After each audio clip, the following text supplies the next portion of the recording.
నాకు చెప్పిండే పని వచ్చేసి వేరే, ఇక్కడ చేపిస్తుండే పనులు వేరే. నా వల్ల కావడం లేదు. లేదంటే ఇంకొక రోజు 2 రోజులు చూసి నేను నా వల్ల కావడం లేదు.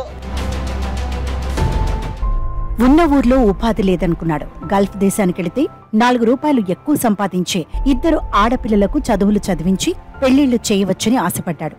అప్పు చేసి మరీ కువైట్ దేశానికి వెళ్లాడు. తీరా అక్కడికి వెళ్లాక అర్థమైంది తాను ఓ నరకంలోకి వచ్చానని. నడి ఎడారిలో మాట్లాడేందుకు మనిషి కూడా లేని ప్రాంతంలో పడేశారని. తనను పని మీద తీసుకువచ్చిన యజమాని కనీసం తనను ఓ మనిషిలా కూడా చూడట్లేదని. దీంతో తన బాధనంతా సోషల్ మీడియా ద్వారా పంచుకున్నాడు. తనను ఎలాగైనా ఆ నరకంలో నుంచి బయటపడేయాలని కన్నీటి పర్యంతమయ్యాడు. తననెవరూ కాపాడకపోతే చావే శరణ్యమని ఆవేదన వ్యక్తం చేశాడు. సోషల్ మీడియాలో అతని వీడియో వైరల్ అవడంతో ఇండియా ఎంబసీతో పాటు ఏపీ మంత్రి నారా లోకేష్ చొరవ తీసుకున్నారు. దీంతో ఎట్టకేలకు క్షేమంగా ఇండియా ఫ్లైట్ ఎక్కి సొంతూరుకు చేరుకున్నాడు. ఉపాధి కోసం కువైట్కి వెళ్లి ఎడారిలో కోళ్లు, కుక్కలు, పావురాలు మేపేందుకు అన్నమయ్య జిల్లా చింతపర్తికి చెందిన శివను అక్కడి సేట్లు నియమించారు. 4 రోజుల పాటు ఒక్కడే నీళ్లు లేక శివ అక్కడ పడుతున్న అగచాట్లను సెల్ఫీ వీడియో ద్వారా వైరల్ చేయడంతో రాష్ట్ర విద్యాశాఖ మంత్రి నారా లోకేష్ స్పందించారు.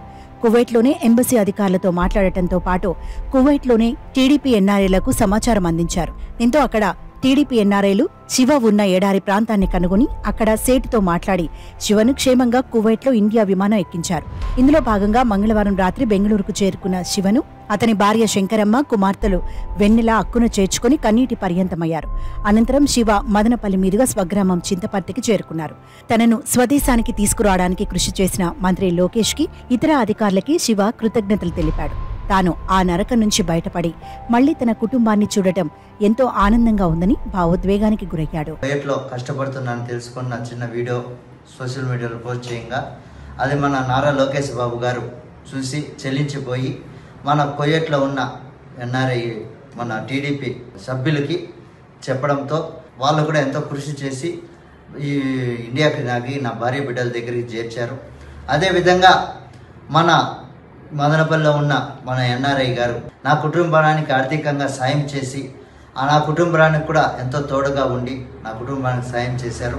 అదేవిధంగా వాళ్ళకి మాకు ధన్యవాదాలు తెలియజేస్తూ మన నారా లోకేష్ బాబు గారు వాళ్ళకి మా ఊపిరిని చెప్పు మన చంద్రబాబు నాయుడు గారికి వాళ్ళ కుటుంబానికి మేము ఎంతో రుణపడి ఉంటామని మనస్ఫూర్తిగా కోరుకుంటూ ప్రతి ఒక్కరికి నాకు సాయం చేసిన ఎన్ఆర్ఐలకి ప్రతి ఒక్కరికి మన నారా లోకేష్ బాబు గారికి మా హృదయపూర్వక ధన్యవాదాలు తెలియజేస్తున్నాం సార్.